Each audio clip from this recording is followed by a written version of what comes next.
Dear students, आज हम class 8 NCERT math exercise 11.1 के सम करेंगे first and a second. First sum है students, a square and a rectangular field with measurements as given in the figure have the same perimeter। एक square field दिया गया है, एक rectangular field दिया गया है। इसके मेजरमेंट हमारे को जो दिए गए हैं ये हैं और ये बताया गया है कि इनका पेरीमीटर सेम है। Which field has large area, कौन से फील्ड का एरिया ज्यादा है। पेरीमीटर क्या होता है स्टूडेंट्स, कोई भी फिगर हो जिसका कंप्लीट एक राउंड हम चारों तरफ पूरा कर दें तो उसका पेरीमीटर हो गया। जैसे यहाँ से स्टार्ट हुए, यूं गए, यूं यूं और यूं सीधे यहीं आ गए तो ये इसका पेरीमीटर हो गया। और स्क्वायर की ये 60 मीटर साइड दी गई तो हमें पता है कि 60 मीटर एक साइड दी गई तो सभी साइड 60 मीटर की है। और ये रेक्टेंगल है, रेक्टेंगल की हमें केवल लेंथ दी हुई है, ब्रेड्थ नहीं दी गई, तो हमें इसकी ब्रेड्थ पहले निकालनी पड़ेगी, क्योंकि ब्रेड्थ के बगैर ना तो हम इसका पेरीमीटर निकाल सकते और ना ही इसका एरिया निकाल सकते। लेकिन स्क्वायर की अगर हमारे पास साइड है तो हम इसका पेरीमीटर भी निकाल सकते हैं और एरिया भी निकाल सकते हैं। तो चलो शुरू करते हैं। Side of a square field equal to 60 metre. Perimeter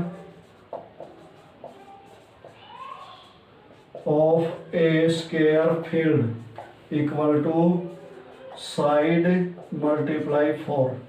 ये पेरीमीटर निकालने का फार्मूला स्क्वायर का। 60 metre multiply 4 equal to 240 metre. अब area of a square field equal to side multiply side. 60 metre multiply 60 metre. Area निकालने का formula है side multiply side. 0 इसके last में, 0 इसके लास्ट में, तो 2 टाइम 0 हो गई। 6 को 6 से मल्टीप्लाई किया तो 36, m को m से मल्टीप्लाई किया तो मीटर स्क्वायर। 3600 मीटर स्क्वायर ये इसका एरिया आ गया स्टूडेंट्स। अब rectangular field, length of a rectangular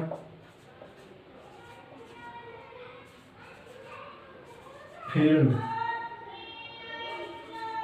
equal to 80 metre दी हुई है हमें। Breadth of a rectangular field equal to दी नहीं गई तो बी लिखेंगे। Perimeter of a rectangular field equal to, rectangular का पेरीमीटर निकालने का फार्मूला होता है students 2 multiply L plus B.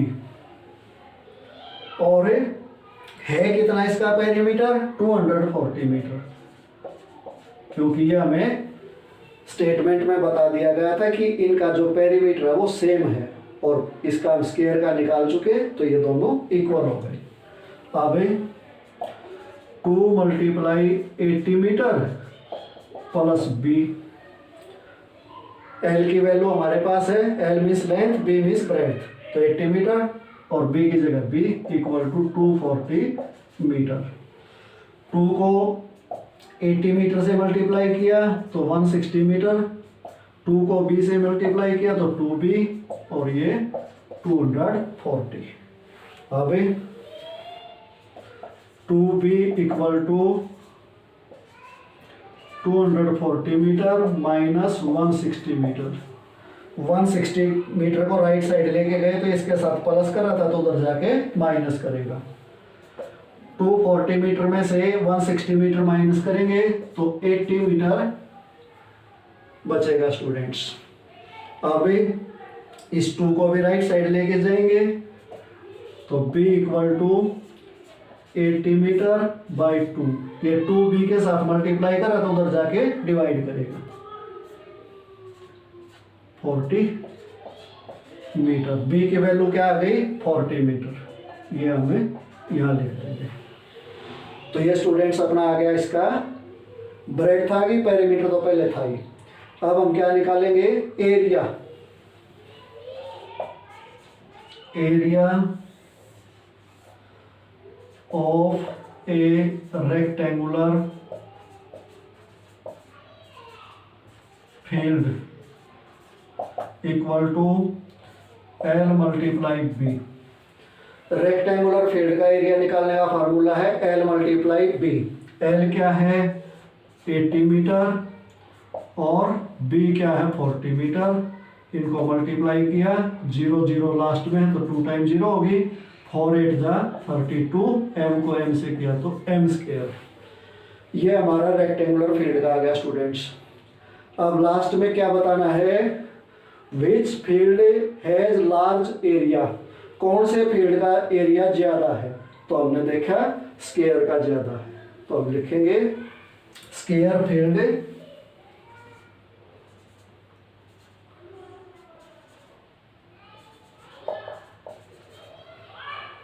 Has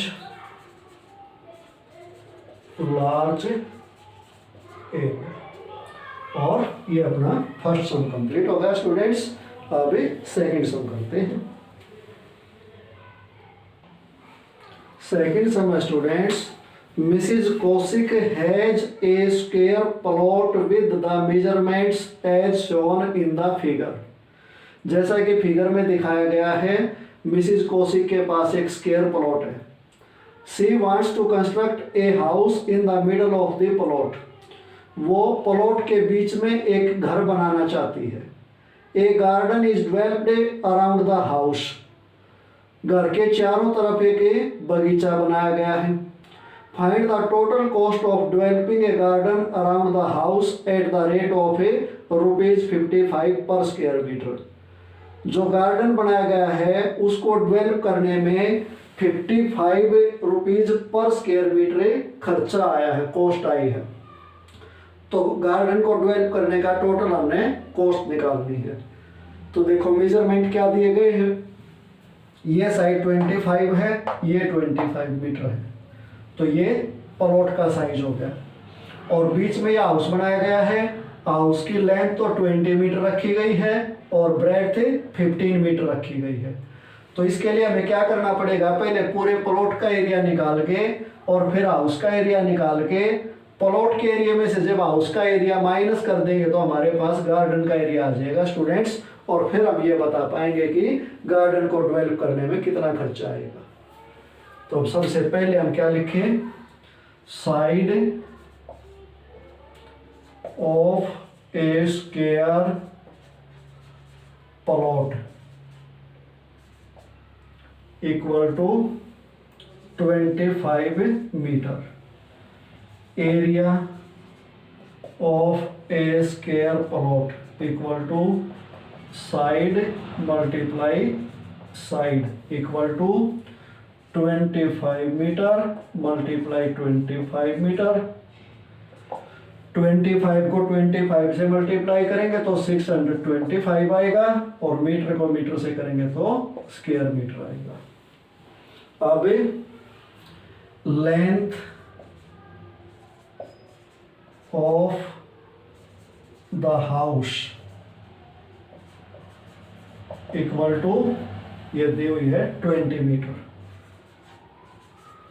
breadth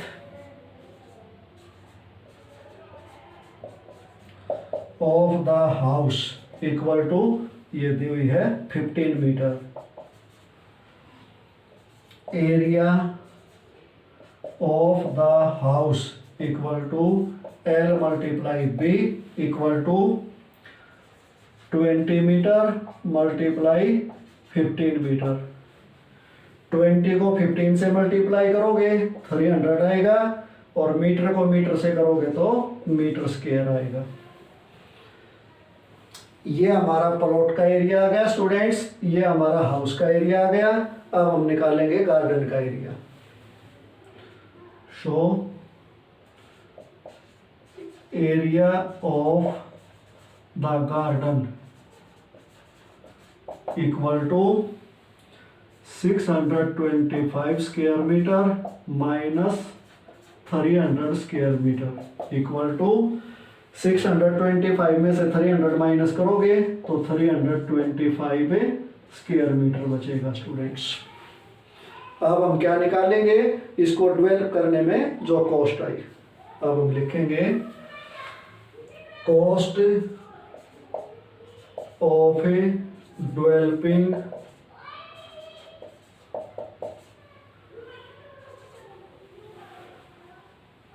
a garden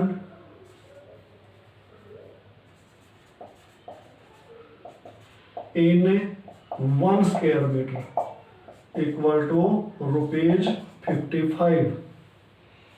Cost of developing a garden in 325 square meter equal to